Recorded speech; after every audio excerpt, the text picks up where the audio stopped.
thanks to the Flash in the DC animated movie universe timeline. However, seeing as this is the finale, I'm going to talk about a movie that deserves to be talked about. Now, in my review for the 2017 theatrical cut of Justice League, #shameless plug, I mentioned the brief history of what the movie could have been like. But today, I want to talk about what the aftermath of this movie could have been like had Warner Brothers not strayed away from the original tone. After that, I'll review the movie as normal and give my thoughts. Alright, let's get into it. So the original plan for the DC Extended Universe under Zack Snyder's supervision was this. It would have started with Man of Steel. Simple. A lot of us have seen it, it's a decent start. Following Man of Steel in 2016 would be Batman v Superman Dawn of Justice and Suicide Squad, both of which were heavily altered before hitting the big screen, but they're both bad anyways. In 2017, we would get Wonder Woman and the Justice League movie. But in 2018, it would have been much, much different. Not only would we have gotten Aquaman, but also The Flash and an untitled film from DC, which I imagine could have been a Man of Steel sequel. In 2019, we would have had Shazam, but also another untitled DC film, which I imagine to be Ben Affleck's solo Batman movie, and Justice League 2. In 2020, Cyborg would have had his own solo movie, and the Green Lantern Corps would have had their return to the big screen. And so on and so forth, you get the idea. None of this ever happened because of the 2017 theatrical garbage fire, but what could have been Zack Snyder's Justice League sequels, as well as The Batman? Well, the latter would have been titled, of course, The Batman, which would have been written, directed, and starring Ben Affleck, with the main villain of the film being Deathstroke, who was teased at the end of Justice League, played by Joe Manganiello. Also confirmed to be in the film were other villains, such as Edward Nygma, aka the Riddler, and you know I like that. This would have led into the Justice League sequels, which would be set within the Nightmare future and would have featured the Justice League going up against the Legion of Doom, the members being Lex Luthor, Black Manta, and Ocean Master, introduced in Aquaman, Captain Cold, introduced in The Flash, Dr. Poison, who would have survived her fate in the first Wonder Woman movie and may be super old, and the Riddler, introduced in The Batman as previously stated. I don't know if Deathstroke and the Joker were around, but I can't assume they were, seeing as how they were a part of Batman's squad at the end of Zack Snyder's Justice League, and in the third movie, which sees the League going up against Darkseid. So why didn't this happen? Well, Justice League flopped at the box office and with critics, killing any chances for sequels. Ben Affleck dropped out as director and writer for The Batman, which led to Matt Reeves picking it up and reworking it into an early days Batman with a grounded noir detective tone, with the film simply titled The Batman, which released in the spring of 2022 and featured the Riddler as the main villain, because, yeah, that's just how the world works. Now, of course, the DCEU is dead and James Gunn is forming his own DCU, but there was one more major event to happen for the DCEU. Right after the theatrical cut of Justice League was released, somebody started a movement known as #Release the Snyder Cut. Because, yeah, of course he did. This was followed up by stars Ben Affleck, Ray Fisher, Gal Gadot, and Jason Momoa, all of whom had terrible experiences working on the 2017 cut of the movie. I won't fully dive into that, because I don't like discussing behind-the-scenes drama, but it says a whole lot about who Joss Whedon is as a person. I digress. After 3 years, Warner Brothers finally approached Snyder and allowed him to release his version of the movie in its raw form, to which Snyder declined, because he knew Warner Brothers would spin it around and fans would explain that this cut is actually worse. Begrudgingly, Warner Brothers allowed Snyder to polish up the movie and release it onto HBO Max, now known as Max. Screw you, David Zaslav. However, this was around the time the pandemic started affecting the world, so things weren't easy. A new score had to be finished, VFX had to be polished, and new scenes needed to be shot. Thankfully, Snyder got the chance to finish the movie, which was released direct to streaming on March 18th, 2021. The 4-hour superhero epic, it received praise from fans, and critics found it more enjoyable than the theatrical cut, despite its length. But seeing as how DC hasn't been great with live-action movies, does the longest film they've produced somehow work? It's time to find out today. Major spoilers ahead because this is gonna get long. This is the 2021 superhero epic, simply known as Zack Snyder's Justice League. Determined to ensure Superman's, played again by Henry Cavill's, ultimate sacrifice was not in vain, Bruce Wayne, played again by Ben Affleck, aligns forces with Diana Prince, played again by Gal Gadot, with plans to recruit a team of metahumans to protect the world from an approaching threat of catastrophic proportions. The task proves more than difficult compared to what Bruce imagined, as each of the recruits must face their demons of their own past to transcend what was holding them back, allowing them to come together, finally forming a team known as the Justice League. Now united, Batman, Wonder Woman, Aquaman, played again by Jason Momoa, Cyborg, played again by Ray Fisher, and The Flash, played again by Ezra Miller, must save the planet from Steppenwolf, voiced again by Ciaran Hinds, and the larger threat of freaking Darkseid, voiced by Ray Porter, and their dreadful intentions. Now, I have to ask the question DC fans have asked. Where the hell was this movie back in 2017? Why isn't this the movie we got in theaters? How did we get to where we are now, where two cuts that are drastically different exist? And the one directed by a guy that not many people care about is the superior version. So, as you can probably tell, this is a much better movie compared to that of the horrible 2017 cut. But how? How does a movie directed by a man who isn't a great filmmaker make something this good? Especially after Batman v Superman. It's a strange situation for sure, but not one that is unclear. Simply put, he had put a lot more time and effort into making this movie, and it turned out to be something very special. Overall, I think it to be one of DC's best live-action films, and one of their best overall. So, why and how? Let's discuss. So, I would say I can't talk about the characters because I've discussed them in my review for the 2017 movie, much like I did with the Richard Donner cut of Superman 2, hashtag shameless plug. But all of the characters are different and better than they were in the 2017 movie. Let's start with Batman. Batman retains his personality from Batman v Superman, but is a lot more comic accurate to his character. He's strategic, he's inspiring, and even cracks a few subtle jokes here and there. The satellite joke and the joke about him working for Alfred are my personal favorites. While Batman v Superman had some cool action scenes with Batman, this film has one of the best action scenes to feature the character overall. And it also has a ton of cool moments that Batman would probably do.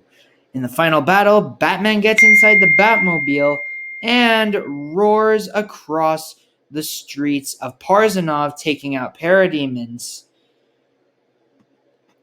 and later sneaks around, similar to the Arkham games, and stealthily takes them down. Add to that, the movie nails down his direct hand-to-hand combat, specifically in the tunnel scene.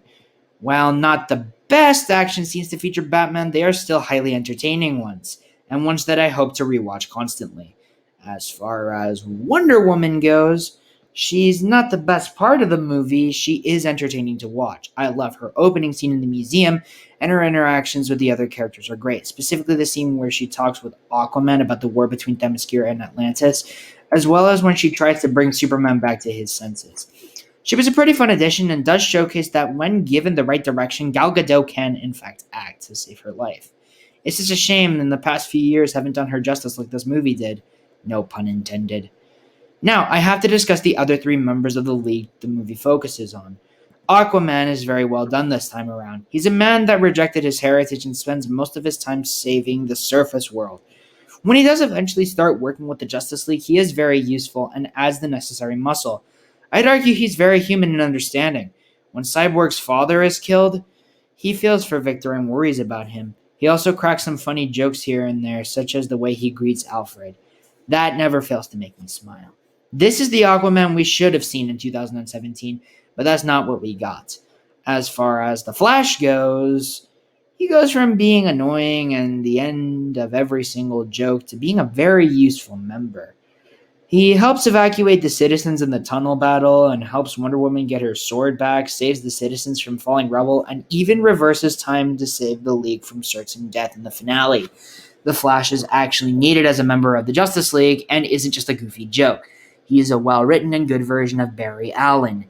Speaking of characters that are actually needed, Cyborg is a lot better this time around as well. His journey stems from that of regret and anger. He used to have a good life as a star football player at Gotham High before getting into a car accident that caused the death of his mother and severe injuries. Add to that, Silas Stone, Victor's father, wasn't at the game due to work at Star Labs. However, thanks to Silas, Victor is cybernetically enhanced due to a mother box and is forced to live in isolation, even to the point where he claims to hate the world. That said, he does want to be a good and helpful citizen when called for. He increases money in people's bank accounts when they're poor. That's more than I can do in life. God, I wish I could do as much as he could without the implants. Also, regardless of whether or not he mad at his father, he still cares about him, which makes it all the more heartbreaking when Silas dies and Victor is powerless to stop him.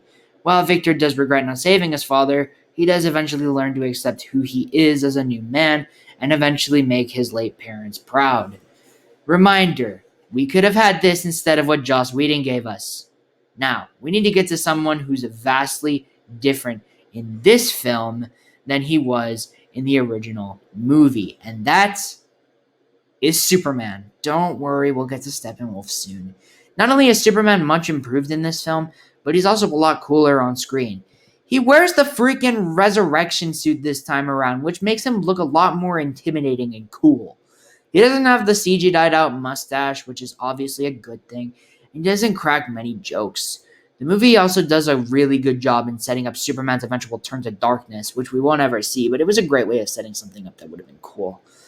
Of course, now I need to talk about Steppenwolf, and holy goddamn, this guy is a massive improvement to the 2017 movie.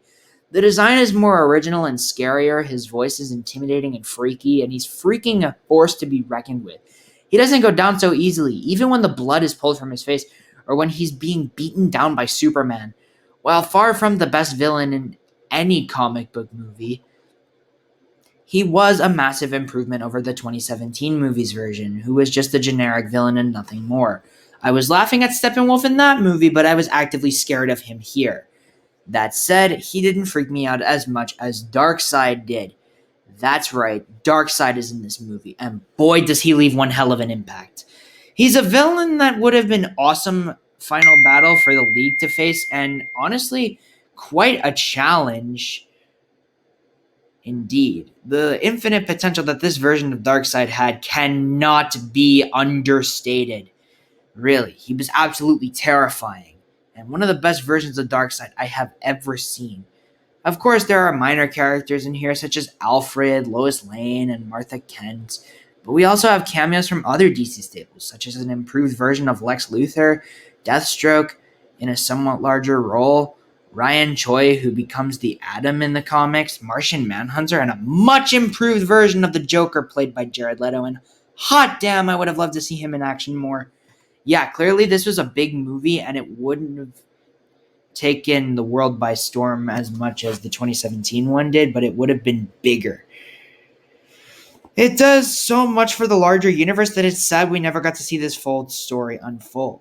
However, we can hope that James Gunn does well in the future. Moving on, the visual effects for this movie are something great. And for a movie that was straight to streaming, look absolutely perfect. Steppenwolf, the parademons, the Flash's running, Cyborg, the environment, Superman's flight, all of it is incredible. And I have to commend the VFX artists for putting all their work into a movie that wasn't even released in theaters, for that matter, and worked their butts off during the pandemic. Well done indeed. Speaking of working butts off during the pandemic, that's what Junkie XL did for the score, which has an electric guitar utilized as well as orchestral themes, including remasters of Wonder Woman's theme, Superman's theme, and new themes for The Flash and even Batman. I really must commend Junkie XL for working so hard in the middle of a pandemic to give us a great score. Regardless of all the times, a good score matters, and if you put the good work in, it shows. And that's what Junkie XL did with this film. Finally, we have the action scenes. Seeing as how this movie has an R rating, we don't hold back with the action scenes whatsoever. The film has a ton of great action, including the tunnel fight, which showcases Batman's combat and weaponry, Wonder Woman's fighting style, the Flash's speed, and all that jazz. The battle with Superman, which showcases how powerful the Man of Steel really is, and of course, the final battle, which combines the two with all of the Leaguer's powers being utilized in one stellar and even epic final battle, which only rivals that of Avengers Infinity War and Avengers Endgame in regards to quality, large-scale final battles in comic book films. Obviously, this is the best of the bunch, and I recommend you guys check out the scene for yourself. I could never be able to do it justice. Now, before I get to my final verdict, I want to give you the input on which cut you should watch. The 2017 cut of the movie is obviously not good. It's not even a shell of what this one is. You might be wondering if there is another cut of the movie that exists with a shorter runtime, because 4 hours is quite a lot. Well, there is. Fellow YouTuber Lantern Alex, another major DC nerd, edited his own cut together, which gives the movie its original length of 3 hours and 34 minutes, which, of course, was the original runtime back when the movie was first being planned. It moves a lot faster and is very brisk. However, it does use scenes from the 2017 cut, which may be jarring for some, and I totally get that. However, this is the next best thing if you don't have 4 hours. If you do, however, the definitive cut of this movie goes to Zack Snyder's Justice League.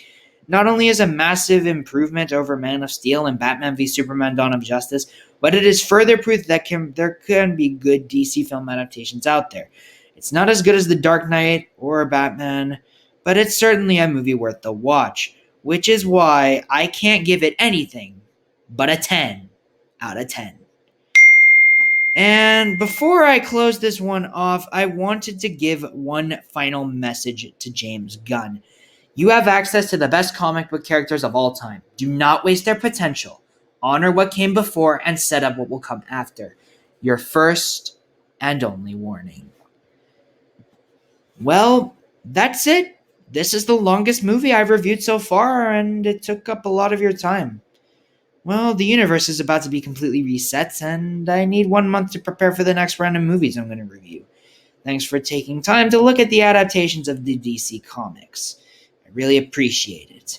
With that said, my name is Mr. CCS, this is Movie Central, and that, my friends, is a wrap. See you next week. And not see you next week, actually. See you in a month, and different than usual. Goodbye, guys.